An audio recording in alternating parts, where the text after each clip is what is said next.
Et à 8h45. Oui, on a envie d'en parler de ce secteur qui nous fascine. Nous sommes avec Thierry Voisin, président du Comité européen pour le yachting professionnel. Bonjour. Merci d'être en direct sur ce plateau. Pardon, mais vous allez nous le faire redécouvrir, ce secteur.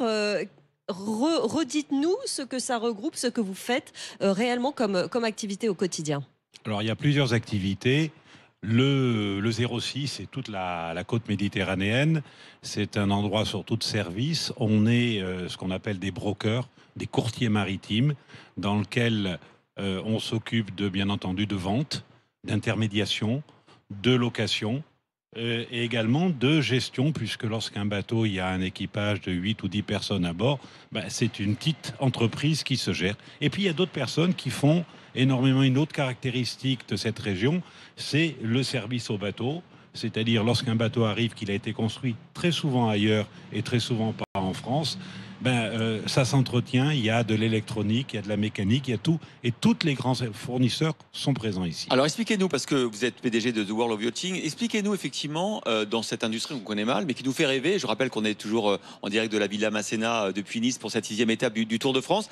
Et on finit avec vous parce qu'on a envie de se faire plaisir. Donc expliquez-nous d'abord qui sont vos clients et puis ensuite quel type de bateau vous vendez, vous louez et vous équipez. Alors, type de bateau, il faut savoir, c'est que la partie voile représente la partie toute petite, puisque aujourd'hui c'est plus des bateaux à moteur que des bateaux à voile. Ouais. Mais il y a des bateaux à voile, alors de, disons, vas-y, une dizaine de pourcents. D'accord. D'ailleurs, le dernier bateau qu'a construit Jeff Bezos, c'est un bateau à voile. C'est vrai.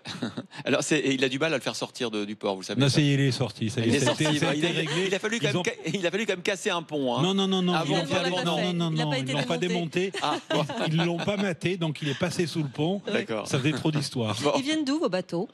Alors, en grande partie, la construction, les numéros 1 sont les Italiens, avec 2 gros chantiers, Benetti et San Lorenzo. Et puis les grosses unités au-dessus de la centaine de mètres, ça vient d'Allemagne du Nord ou de Scandinavie. Alors quand même, pour vous savoir si on peut accéder à ce marché, les plus petites unités que vous commercialisez, vous commencez sur quel type de bateau? Alors la caractéristique d'un yacht, c'est d'avoir un équipage permanent, c'est-à-dire au moins une personne d'équipage à l'année, d'être capable de faire des navigations internationales. Et lorsqu'il est offert sur le marché de la location, il est offert en totalité et jamais à la cabine. Et d'où vient la demande pour le yachting aujourd'hui? Est-ce que ça a évolué ces derniers mois? D'où viennent les clients?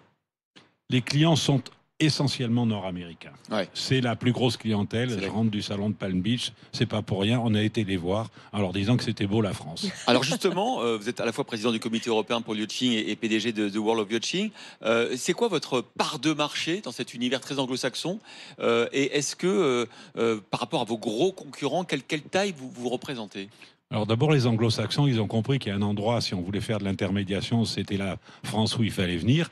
Donc tout le monde est installé ici, même les amis nord-américains. Et pourquoi ici? À cause de la Méditerranée? Les bateaux sont là, près du produit. Alors vous avez un centre à Londres, c'est vrai, mais qui se restreint un peu avec le Brexit.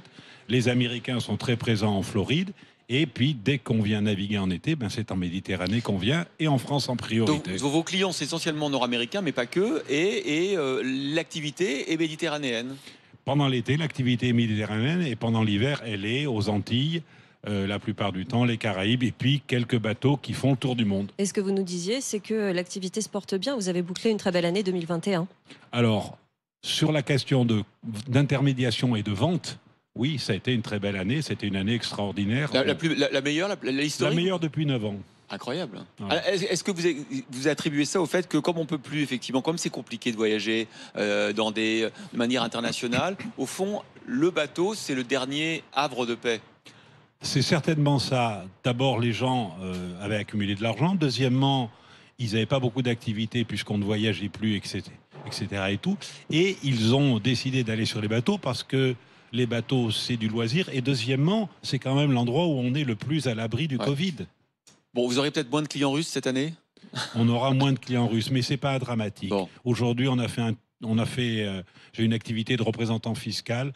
Les clients russes en location représentent à peu près entre 5, peut-être 7%, 8%, pas plus. Et très rapidement, est-ce que vous avez pris le virage écologique? Est-ce que c'est une transformation qui se sent beaucoup dans votre secteur?